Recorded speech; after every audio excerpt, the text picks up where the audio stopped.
नमस्कार दोस्तों, स्वागत है आपका हमारे YouTube चैनल में, जहां हम देते हैं आपको और फील्ड से जुड़ी बेस्ट इन्फॉर्मेशन। दोस्तों, भारतीय दंड संहिता से जुड़े महत्वपूर्ण प्रश्न सभी जुडिशरी एग्जाम के पॉइंट ऑफ व्यू से बहुत ज़्यादा महत्वपूर्ण होते हैं और ऐसे में आज का यह वीडियो भी आपके लिए बहुत ज़्यादा महत्वपूर्ण होने वाला है, क्योंकि इस वीडियो के अंतर्गत हम भारतीय दंड संहिता से जुड़े महत्वपूर्ण प्रश्नों को सॉल्व करने का प्रयास करेंगे। दोस्तों, इससे पहले भी हमने IPC, CRPC, CPC, Indian evidence act तथा लिमिटेशन कॉन्ट्रैक्ट और TP से जुड़े महत्वपूर्ण प्रश्नों के वीडियो अपलोड किए हैं। यदि आपने वह वीडियो नहीं देखे, आप हमारे चैनल की प्लेलिस्ट में जाकर उस वीडियो को देख सकते हैं। तो दोस्तों, आगे बढ़ने से पहले मेरा आपसे निवेदन है, अभी तक आपने हमारे चैनल को सब्सक्राइब नहीं किया है, वीडियो के नीचे इस लाल बटन को दबाकर चैनल को आज ही सब्सक्राइब कर लें। साथ ही नोटिफिकेशन के बेल आइकन को ऑन करना ना भूलें, ताकि जब भी हम कोई नया वीडियो अपलोड करें आपको उसका नोटिफिकेशन प्राप्त हो जाए।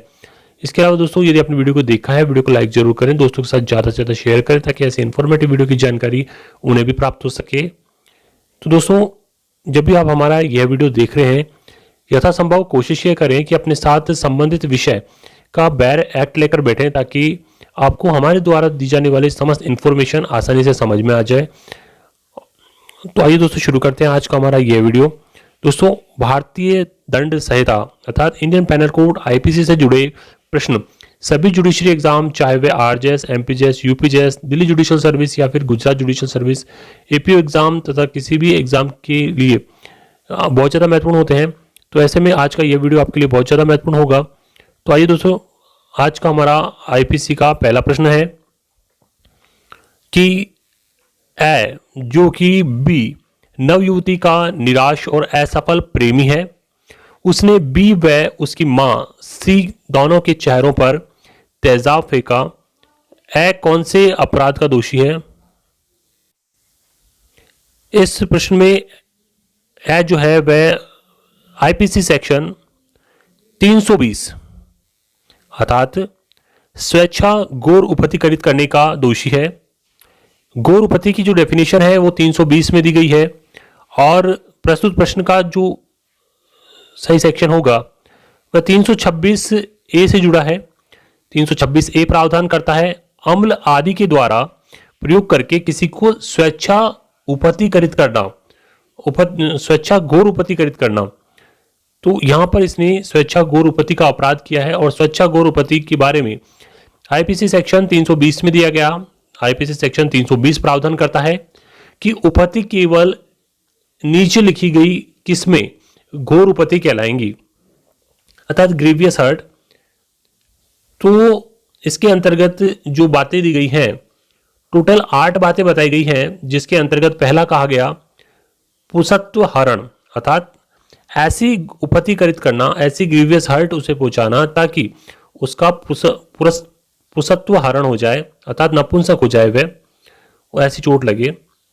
दूसरा बताया गया कि दोनों में से किसी भी नेत्र की दृष्टि का स्थायी विच्छेदन हो जाना, अर्थात दोनों आंखों में से कोई भी एक आंख स्थायी रूप से विच्छेद हो जाए, उसमें ऐसी चोट लगे कि उसकी नेत्र की जो दृष्टि है वह चली जाए।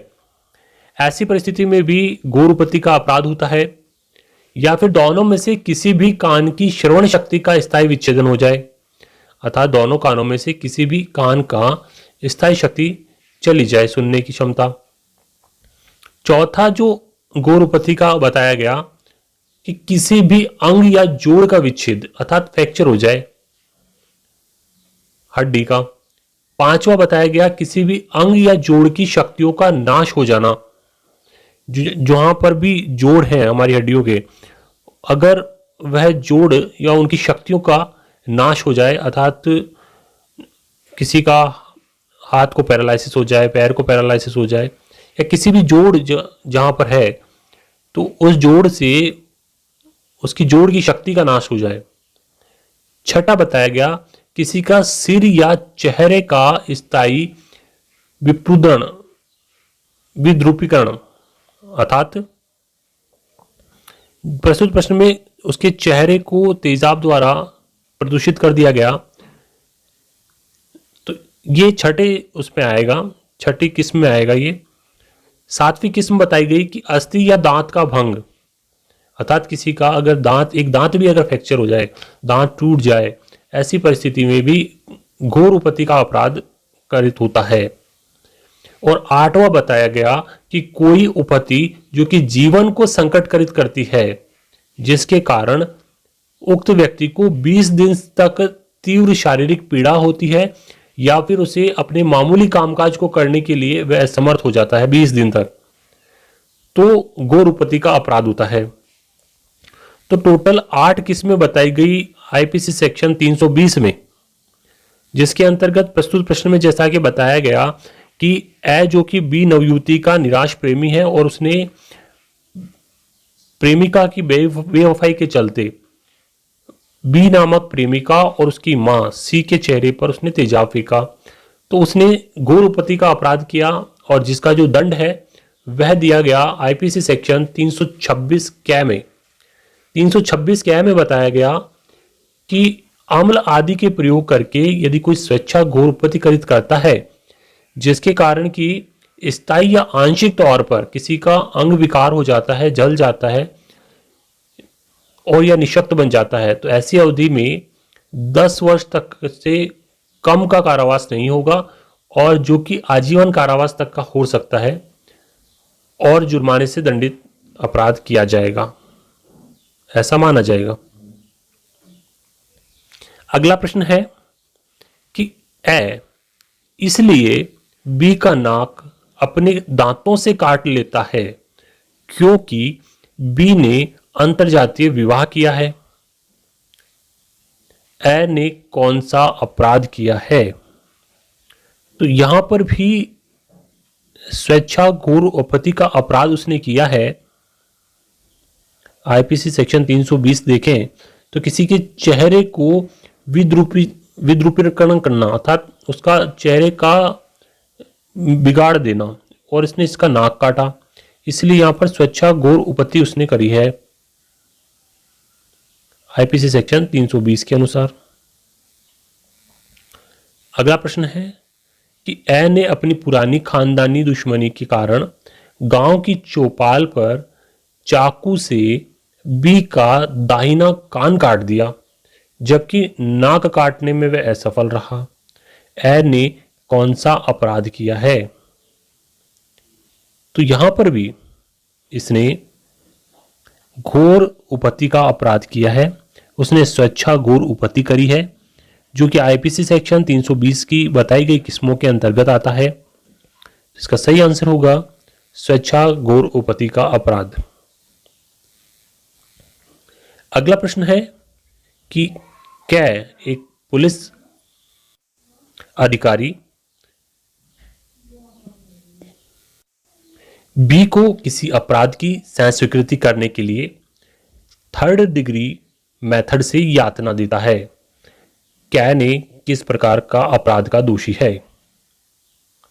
तो यहां पर क्या जो है नंबर 1 इसका सही आंसर होगा, अर्थात नंबर 1 नहीं, नंबर 3rd होगा इसका आंसर कि सह स्वीकृति उद्यापित करने के लिए उसने स्वेच्छा घोर उपपत्ति कारित करने का अपराध उसने किया है। सह स्वीकृति उद्यापित करने के लिए स्वेच्छा उपपत्ति कारित करने का अपराध उसने किया है, जो कि आईपीसी सेक्शन 330 की श्रेणी में आता है। आईपीसी सेक्शन 330 कहता है कि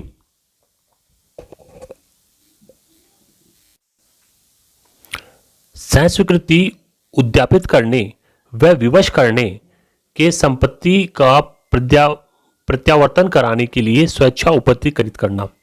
जो कोई इस प्रयोजन से स्वेच्छा उपपत्ति कारित करेगा कि उपहत व्यक्ति से या उसके हितबद्ध किसी व्यक्ति से कोई सह स्वीकृति या कोई जानकारी जिससे किसी अपराध व अवचार का पता चल सके उद्यापित की जाए, अपहृत व्यक्ति या उसके हितबद्ध व्यक्ति को मजबूर किया जाए कि वह कोई संपत्ति या मूल्यवान प्रतिभूति प्रत्यावर्तित करे या करवाए या किसी दावे या मांग की पुष्टि या ऐसी जानकारी दे जिससे किसी संपत्ति या मूल्यवान प्रतिभूति का प्रत्यावर्तन कराया जा सके।